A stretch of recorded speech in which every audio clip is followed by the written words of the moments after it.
Have you ever found yourself falling down a rabbit hole on your phone, only to surface hours later feeling drained, worthless, and strangely hollow? You set out to be entertained or inspired, but you end up feeling used and empty. This isn't a personal choice, it's a psychological trap, and you are not alone in it. We often tell ourselves we scroll to tune out, but the real, aching truth is often much deeper. We scroll because we never learned how to be comfortably alone with ourselves. Were you the child who was never allowed to just be? The moment you sat down to draw, to daydream, or to simply stare at the clouds, was there a chore to be done, a sibling to watch, a problem to solve? Psychology tells us that when a child's natural need for rest and unstructured play is constantly interrupted, they never develop a comfortable relationship with stillness. As renowned expert Dr. Gabor Mate explains, this disruption prevents a child from developing a sense of their own inherent goodness and validity. The message they internalize is that their worth comes from what they do, not from who they are. So now, as an adult, when you are alone and not being productive, a deep distress sets in.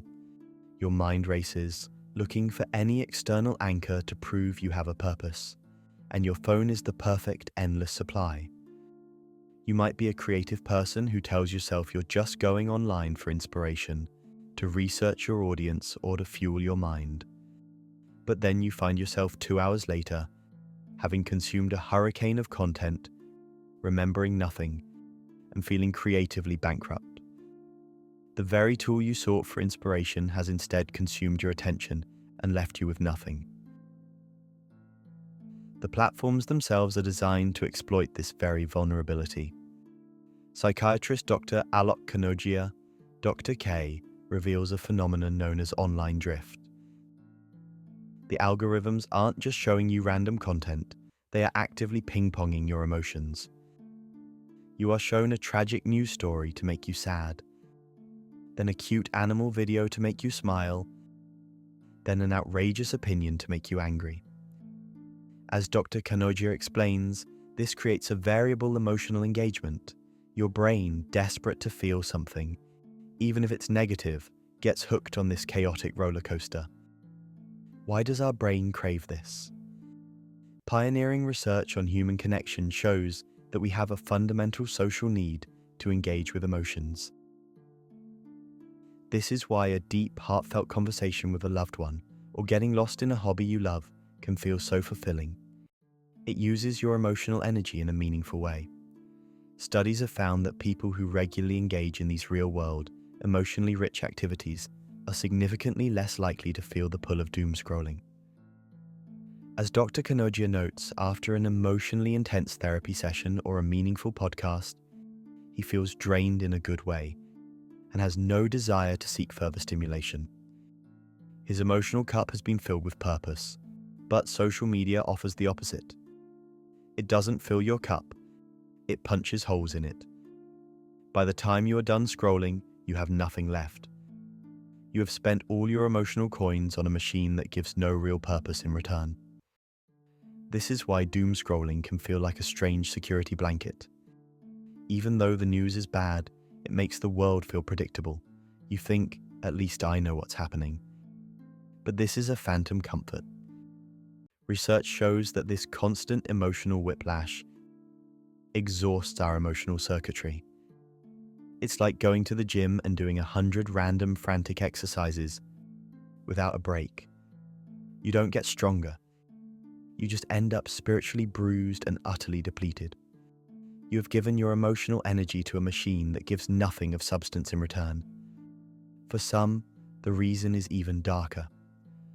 The scroll is a desperate flight from a pain that feels too vast to face. It is a way to silence the whispers in your skull and numb the ancient ache in your bones. In the glow of the screen, you don't have to confront the silence, because the silence is where the unresolved hurt screams the loudest. You are trying to outrun your own unpacked baggage, and the digital world offers an endless, distracting runway. So, what is the way out? The answer is not found in more willpower, but in a gentle shift in awareness. Neuroscience and ancient wisdom agree on a profound truth. Awareness is willpower. You cannot stop a behavior you're not even conscious of. The moment you catch yourself reaching for your phone and ask, what need is this truly serving? What do I truly want right now? What feeling am I trying to avoid? That is the moment you reclaim your power. The path forward isn't about blaming yourself. It's about recognizing that the void you feel isn't your fault. You were built for deep connection, quiet reflection, and real-world joy. The screen is a poor substitute for a soul that craves the sun. Healing begins when you gently turn away from the phantom world and start the brave, tender work of learning to sit with yourself, to offer yourself the same patience you would offer a lost child, to rediscover that it is safe to be still, to be quiet, and to simply be, because the person you have been running from is the very person who deserves your compassion most. This isn't about deleting your apps forever. It's about building a life so rich and full that your phone becomes a tool, not a trap. Here are 3 ways to start. The emotional check-in ritual. Before you unlock your phone, ask yourself, what am I feeling right now? Bored, lonely, overwhelmed? Just name it. This simple 10-second act builds a bridge between your mind and your heart. It interrupts the automatic pull to scroll and reminds you that you have an inner world that deserves attention first. Psychology confirms that this practice of naming your emotions can reduce their intensity and give you back a sense of control. Curate 1 hour of real-world richness. Each day, schedule 1 single hour for an activity that fully engages your senses and makes you lose track of time. This could be tactile, working with your hands like baking bread, potting a plant, or sketching.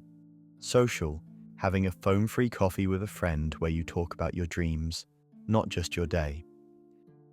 Physical, going for a walk and consciously noting 5 beautiful things you see.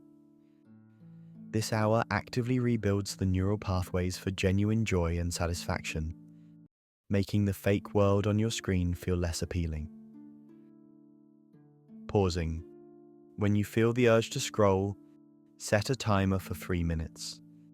Sit quietly and just notice the urge without acting on it. Where do you feel it in your body? A restlessness in your legs?